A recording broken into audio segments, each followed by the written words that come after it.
Chairs No Waiting, episode number 588, Peaceful Easy Feeling.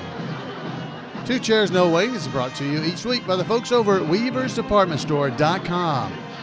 It's summertime. It's a great time to have putting things on your car. Why don't you get you a Mayberry patrol car license plate? That's right, JL327. You can put that on your car. Yeah, the front or the back, wherever the police want to get you if you don't have on the right tag. Or you can just put it on your shelf. Head over to Weavers and check it out. You can also pick up a barbershop hairstyle print, just like Floyd has on his wall.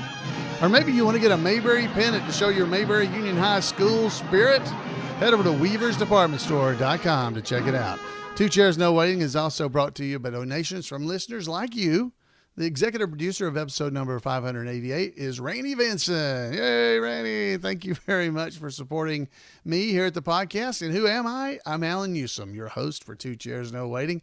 I run imayberry.com. Of course, I do the podcast. I've done the Mayberry Bible Study podcast, all kinds of stuff. I love the Andy Griffith Show. And this episode, we're going to be talking about peaceful, easy feeling because there's been so much stuff going on in the world and around us that I think the Andy Griffith Show has even become a little more of a stress reliever and just a great thing to enjoy during this time. And so hopefully you've been able to do that as well. We're also going to hear from Randy Turner with a part 2 of his installment for This Week in Mayberry History about Ross Elliott. So we're going to hear from that as well. So first you get to hear from me. Yay. Now, I know that's a treat. So here, let's get some nice background music. Set the mood. Peaceful, easy feeling. And no, it's not the Eagles. Just a peaceful, sounds like I should be painting a picture, like a pretty little cloud here in the back and a little tree. That's what that sounds like. So peaceful, easy feeling. The reason I said that is the Andy Griffith Show does give me that. You know, it's always been one of those things. I get to come home from work, and you spend the day dealing with problems, and you turn on the news when you get home and watch it, and well, there's more problems. At least for me, always growing up and even now, following the news, I got to look forward to an episode of the Andy Griffith Show. It always came on TV. So that's where that peaceful, easy feeling comes from. It's just sitting back and watching the Andy Griffith Show, because that's my favorite TV show of all time. I mean, after all, there's 249 episodes. It was aired for 8 years, from 1960 to 68.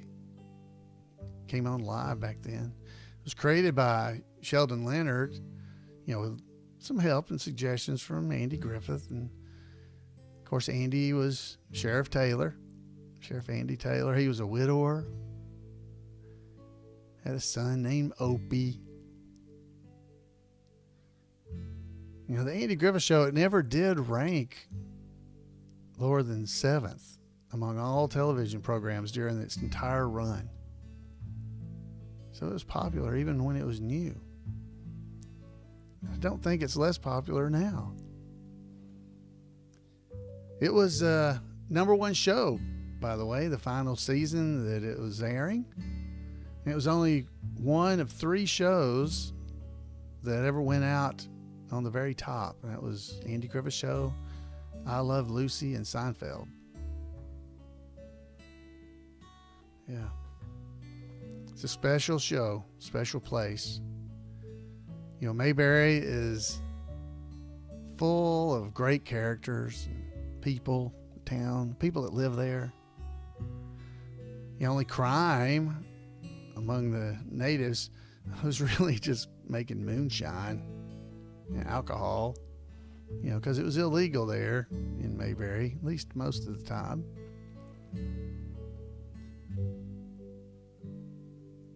Most of the law enforcement, just involved criminals on the lam coming through town in some way. They're just passing through. Or every once in a while, there was some kind of con man that came through Mayberry. over the years, because people know I love the show so much, I've heard several people talk about they wish that Sheriff Taylor had been their daddy, or maybe even some that didn't have a parent, didn't have a dad, that looked to Andy as a role model, as their dad. He had parenting skills that any father would love to have. He took his son fishing a lot. And, he spent quality time with him every day. Opie even dropped by the courthouse and spent time with Andy. And even when Aunt Bee thought, maybe being at the courthouse around criminals and maybe even Otis, maybe that wasn't the best thing for him. And Andy agreed. But you know what happened? It was more important for him to spend time with his daddy than it was to not be around the undesirables or the jail. So he was a great dad. He admitted when he was wrong, and he taught Opie very solid values. Sometimes those values he taught Opie ended up, I think in Andy's words, it was keep getting my britches leg caught on my own pitchfork. I think that's right. But that's the gist of it. So he did such a good job teaching his son that sometimes the son taught him. Andy Taylor was loved by the whole town. People could depend on him to help them solve their problems, their disputes, and to even counsel them when they were having trouble. Andy Taylor was polite and charming and had a loving heart. He was a master of reverse psychology. He did it to Barney all the time. He worked to help his friends see the error of their own ways, and he did his best to always make sure that they saved face when they realized their mistake. Now, Sheriff Andy Taylor was also the justice of the peace, and he didn't carry a gun, and he didn't wear a tie. But people respected him. He looked past the way a person looked and straight into their hearts. What was it Barney said? Andy had been trying to teach him for years. It's not so much of by the book as by the heart. And I think he taught that. He went to church every Sunday and taught Sunday school, and most evenings you'd find him singing and strumming his guitar out on his front porch with the family. My, wasn't that peaceful? Now, his boy Opie Taylor, he was as good-hearted as any.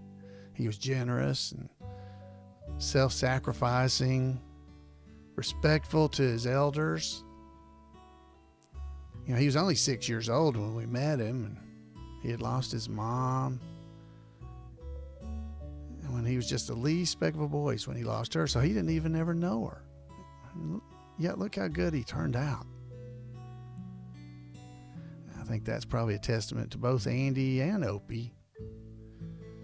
Or maybe it could be a little bit with Aunt Bee, because Aunt Bee, she sings in the choir and plays the piano and recites poetry, and she loves on Andy and Opie. In an earlier time, Aunt Bee had raised Andy when he was just a little boy. She's a great cook, and she's always baking something. As long as it's not pickles or marmalade, we're okay. But we don't want to hurt her feelings, but we didn't want Opie to get sick anymore either. So, we tried to help with the pickles. She was active in church and social functions, and she was a prominent figure there in Mayberry, where everybody called her Aunt B. So she wasn't just Andy's Aunt B, she was everybody's. She was a surrogate mother for Opie, and she'd bring picnic baskets of food to the county jail every day for Andy and Barney and any prisoners if they had them.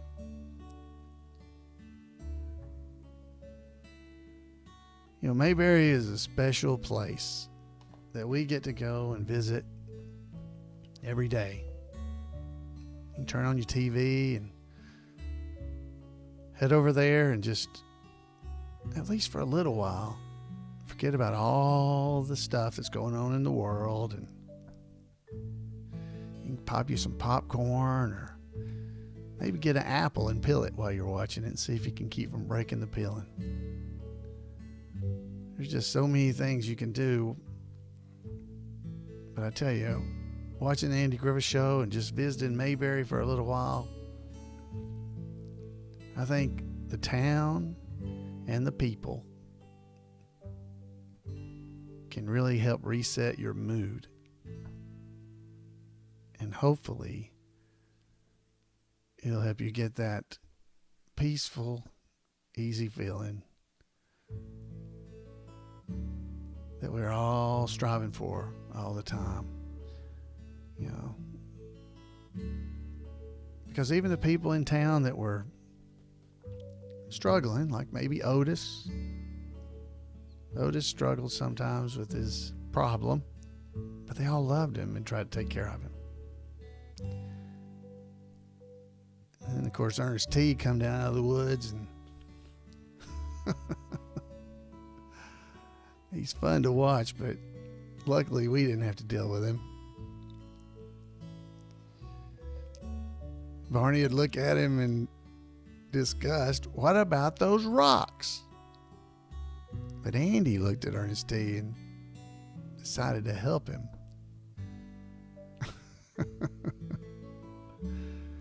Can we be a little bit more like that, maybe?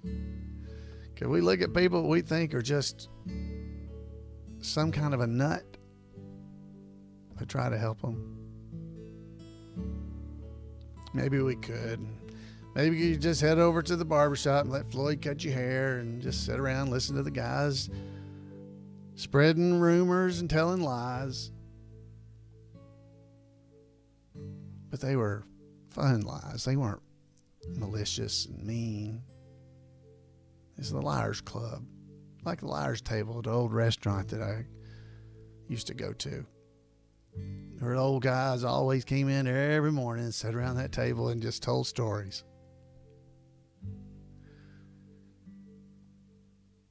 Folks, we just need a little bit more of that kind of stuff in our life, and quit worrying about everything in the world that can make you upset and mad.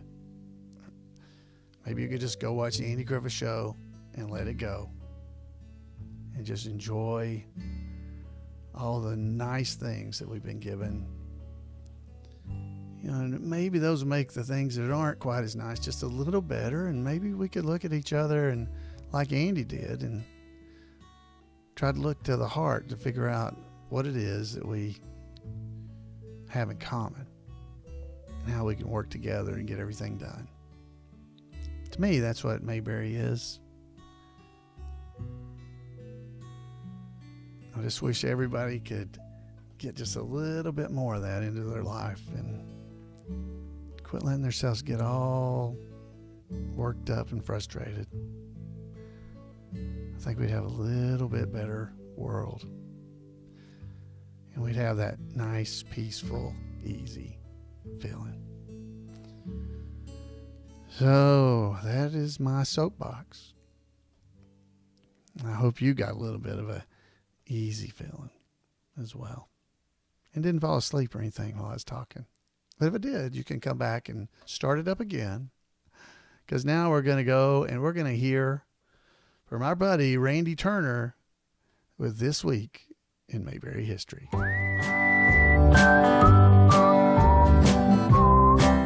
Welcome to This Week in Mayberry History, a report by special correspondent Randy Turner of the Gomer and Cooper Pyle Comic Book Literary Guild of the Mayberry Historical Society. While Ross Elliott had played his most remembered role in 1952 as the television director in I Love Lucy when Lucy tried to make a commercial for Vitamin, and had appeared in Mayberry in the Clubman episode as a member of the Esquire Club, he still had many memorable roles ahead, including another appearance in The Andy Griffith Show. The year before his first Mayberry appearance, Ross was cast as recurring character Freddie, Jack Benny's TV director, in 11 episodes of The Jack Benny Show between 1961 and 1964. Since it was a recurring role, he was also able to play another recurring role, Marty Rhodes, in the legal drama series Sam Benedict between 1962 and 1963. But the same year Ross appeared in The Andy Griffith Show, he was cast as the recurring character for which he is best remembered. He played Sheriff Mark Abbott in the Western series The Virginian in 61 episodes between 1962 and 1971. Ross starred in the title role of the 1963-1964 Western series Temple Houston, an hour-long show that was the first Western to have an attorney as the main character. The show was based on the real-life 19th century attorney who eventually became a Texas state senator. Interestingly, Ross had actually played Temple Houston once before. He played the character nearly 4 years earlier in a 1959 episode of the Western series Death Valley Days.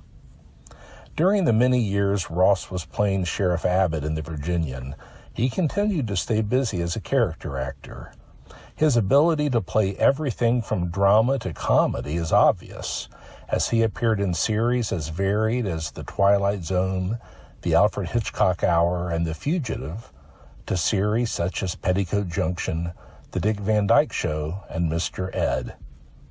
In 1963, Ross appeared alongside Alan Hale Jr., or as we in Mayberry think of him, Big Jeff Pruitt, in the well-known schlock horror film The Crawling Hand, co-written by frequent Mayberry writer Bill Idelson. In 1964, Ross appeared in the Mayberry spin-off Gomer Pyle USMC as a general, and the following year he appeared for a second time in The Andy Griffith Show. In his first appearance, while he did not play a Mayberry resident, his character as a member of Raleigh's Esquire Club did visit Andy in Mayberry. In a second appearance, he again played a non-resident of Mayberry. Ross was Al Saunders, the assistant director of the film Sheriff Without a Gun, in the episode The Taylors in Hollywood. Ross's acting schedule did not slow for the rest of the 1960s. He played a recurring character in the crime drama series The Felony Squad, as well as 4 other different characters. He appeared in Voyage to the Bottom of the Sea, Combat, The Wild Wild West, and I Spy. He appeared as different characters in 2 episodes of The Time Tunnel, 3 episodes of The Invaders, and 4 episodes of Lassie. In 1970, Ross had a small role in the well-remembered war film Kelly's Heroes, starring Clint Eastwood and a number of Mayberry alumni, Don Rickles, Gavin MacLeod, and Harry Dean Stanton. 2 years later, he appeared in the disaster film Skyjacked, starring Charlton Heston. In 1974, he appeared in a small role in the better-known disaster film The Towering Inferno. After having appeared in I Love Lucy in the 50s and The Lucy Show in the 60s, Ross also appeared in an episode of Here's Lucy in 1974. While not a technical Mayberry connection, I would be remiss not to mention that Ross also appeared in a 1975 episode of Shazam, the children's series about Gomer's favorite comic book hero, Captain Marvel. Shazam also starred Les Tremayne, the jewel thief from Andy and Barney in the Big City. Ross continued to act in series such as Emergency and Barnaby Jones, both of which he appeared in 4 times. The $6 Million Man, Wonder Woman, The Waltons, The Dukes of Hazzard, and Little House on the Prairie. Ross passed away in 1999. Not long before he died, he reflected on his career, noting, "When I was younger, you'd hear people talking about the good old days, and suddenly I find myself reminiscing about the good old days. And they were good days, and they were exciting. I'm afraid the younger actors today have a harder time breaking in than we did. There was a day that you could make it as a good supporting actor and just never stop working." Well, that's it for this week. As always, thanks for listening. And remember to take care of yourself, watch out for one another, and take Andy's advice and act like somebody. Wow, thank you, Randy. Thank you for that report, and thank you for last week's, too. If you didn't hear them both, go back last week and hear last week's episode of, or portion of the episode this week in Mayberry History. And if you want to make sure you don't miss out on any of the great stuff that Randy's doing, send him an email at turnersgrade@gmail.com, turnersgrade@gmail.com, and he'll make sure you don't miss out on any of the fun stuff he's doing around Mayberry. It's always great to hear from Randy. Randy, by the way, he corrected me last week. He's been doing this for 3.5 years this week in Mayberry History. I think that was last week he told me. 3.5 years. Woo, that's amazing. It just doesn't seem that long. I said 2.5, I think, and he told me, no, it's 3.5. Of course, part of that's probably because I try to keep forgetting how long I've been doing the podcast, because it's heading for 12 years, I think is the next one. That seems like a long time. You know, I could retire in a few years if it was a real job. So, folks, I hope you enjoyed this podcast. You know, you and I, we love the Andy Griffith Show, and I think we have an advantage in that because it does give us a way to kind of step back and, I don't know, step away from all the problems for a little while and just enjoy ourselves and to think about these great people. And I think one of the things that makes the Andy Griffith Show so special, and I've talked about it before, is because it seems like it could have been real. I realize it's a TV show, I know, but I grew up with so much of the same type atmosphere in the small town I grew up in that the Andy Griffith Show just brings back a lot of those memories. They're not exactly, obviously, the same, but I definitely knew a bunch of farmers, and I knew people that had farms. I knew people that worked outside. I knew people, the ladies at the church that were so much like Aunt Bee and her friends. And, you know, my grandmother obviously is with that. And so there's just so much that we just need to remember. And, you know, the golden rule is a good one. And I just ask that you just think what a difference the world would make if you and me, instead of always thinking the worst by the words that someone said or wrote or something we read that they said, if you could just try to read it in a different way, to try to say, what could he have meant that, or she meant, that was not frustrating? Maybe I'm reading more into that than there should be. What if you did that? It wouldn't necessarily affect the person who wrote or said the thing, but it would affect us, me, if I didn't let myself get upset. So who's it really hurting? The guy who's being mean or saying things that you think were mean? Or does it hurt me or you when we read it and let it get us upset, or hear it and get us upset? So just try the best we can, just for a week, see what happens. Just see if your life's not a little bit less stressful at a minimum. Because I think Andy always did that. Whenever anybody said anything, he tried to look at the best way it could have been said. And I think a lot of us got frustrated with Andy as the color episodes went along after Barney left, because he seemed to not do that quite as well. So what if we tried it? I wonder what it'd be like. Anyway, I'm getting off my soapbox. I've been preaching all episodes. So we just so you'll know, the Mayberry meetup is still scheduled currently. This is as of the 29th of June. It's still scheduled for the July 17th that weekend. We are going to contact and just talk with the Mayberry Motor Inn to see what the situation and status might be.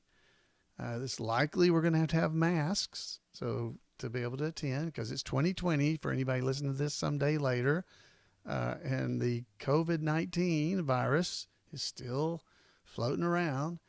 But the governor of North Carolina has said at least through the 17th, which I think is that Friday, I believe, it would be the masks are required for any kind of an outdoor or indoor, obviously, but outdoor event even. So we're just going to have to check and see. So I want you to use your best judgment if you'd like to come or not. But don't make plans that are just rocked in stone that we can't possibly get out of, because if something happens, we may have to do something different. But the plan's still to go, still to be there. So anyway, that's all I've got this evening. I'd love to hear from you. That's the wrong one. That's the starting theme. Let's do the other one. So I'm looking forward to seeing you guys. Hopefully some of you will be there. We Mayberry meetup. If nothing else, we'll just sit far, far apart from each other and yell. So everybody bring a megaphone like Barney had in the Cave Rescue, and we can talk to each other from a distance. That would be kind of funny. That would be kind of funny. You can get them at Harbor Freight. At least you used to be able to. You get them cheap. So, all right, guys, I am out of here, and I hope you have a great Mayberry week. You can give me a call at 888-684-8415. You can email me at floyd@imayberry.com, or just drop by twochairsnowaiting.com and leave a note. We'll see you next time, guys.